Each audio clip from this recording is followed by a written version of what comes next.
The wheel of the year has turned again, and we have now reached the autumn equinox, marking the beginning of the darker and colder part of the year. This is not a time to fear, but an opportunity to surrender ourselves to the natural rhythm of the seasons.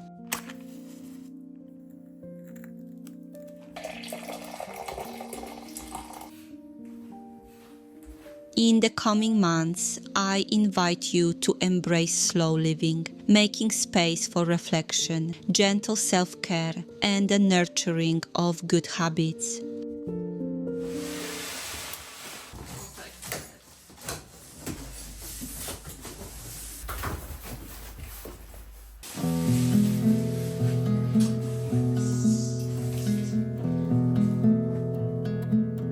The last large piece of furniture we bought for our new house has arrived.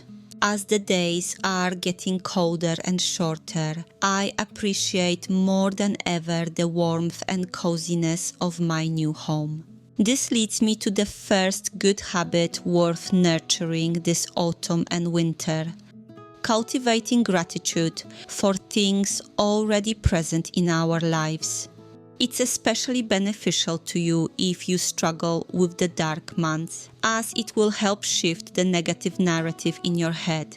Appreciating the simple joys of everyday life can change your perspective from seeing winter as hard to seeing it as nourishing and cozy.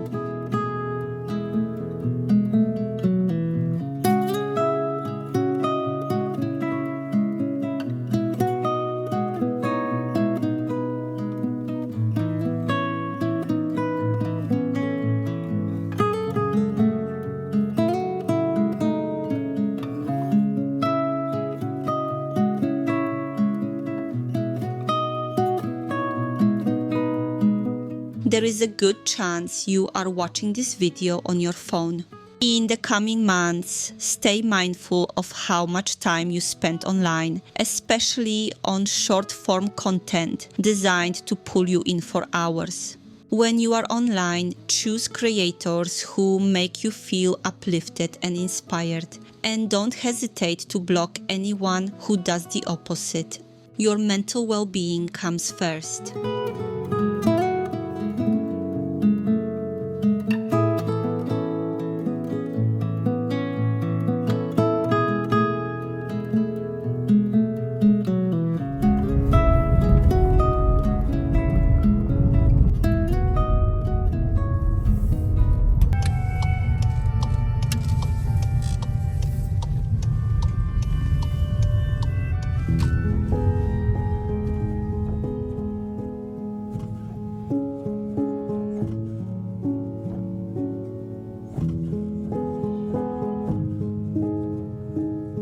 Spiritually, autumn is a time of reflection and looking within. As the trees let go of their leaves, you too should spend some time taking internal stock and working with your shadows.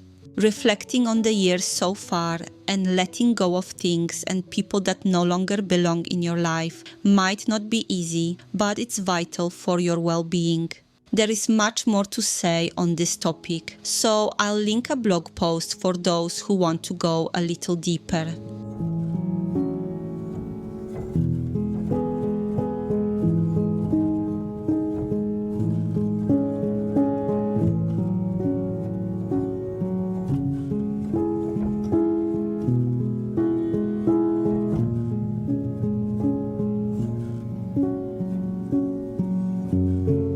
Autumn brings the end of the growth cycle, and in winter, nature rests.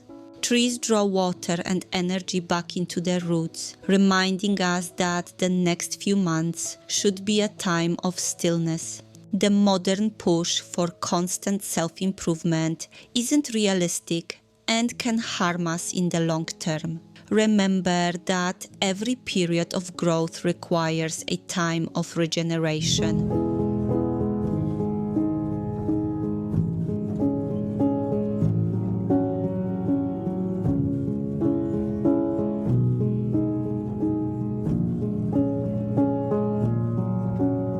The dark, long evenings are the perfect time to rediscover slow hobbies. Reading and writing are my favorites, but of course there are so many other ways you could occupy your mind and hands that will give you a sense of achievement and joy.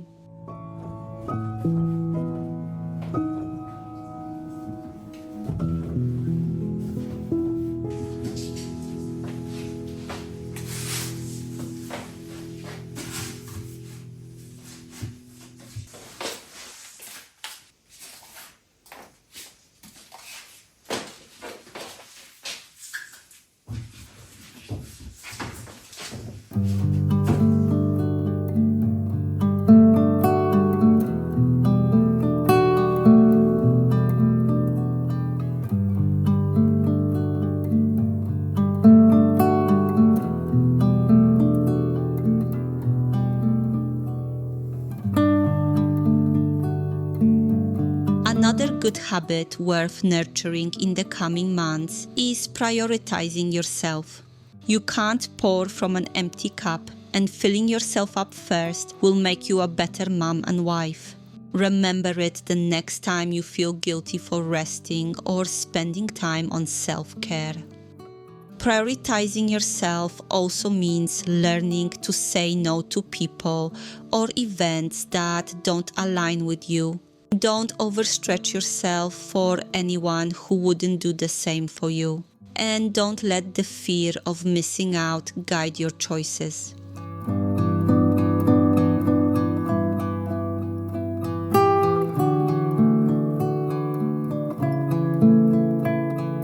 Late September mornings in the English countryside are beautiful, but positively cold, and even the sunny days carry a chill. Slow living also means taking care of your body, so as the weather grows colder, dress appropriately. As the British say, there's no bad weather, only the wrong clothes. So layer up and don't let the chill stop you from spending time in nature. Time outdoors is an essential part of the slow living lifestyle.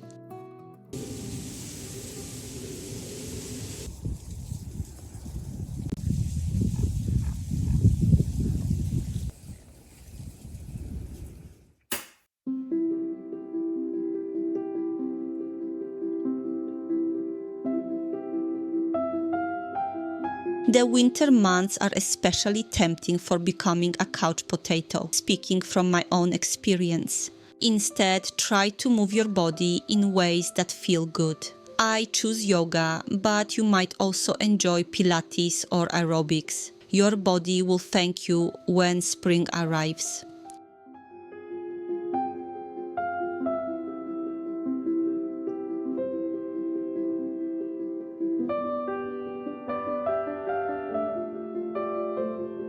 Another thing I can share from my own experience is the importance of staying mindful about food and snacks during the comfort season.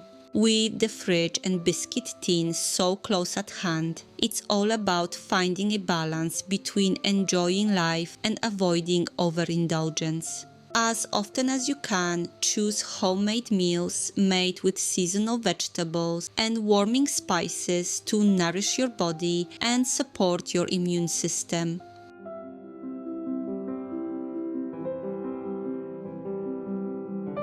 As we head towards the end of the year, nature slows down, but our human world often does the opposite, gaining speed in the run-up to Christmas. If you can, plan ahead for the busy season so you don't find yourself overwhelmed or stressed. Especially if work gets hectic or you expect lots of festive engagements, make sure to prioritize rest whenever you can.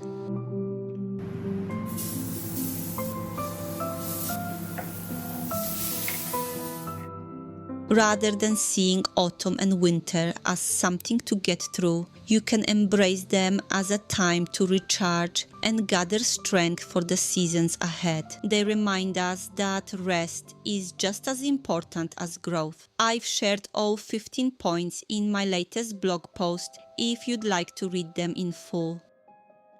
Thank you for watching, and I hope to see you over on the blog.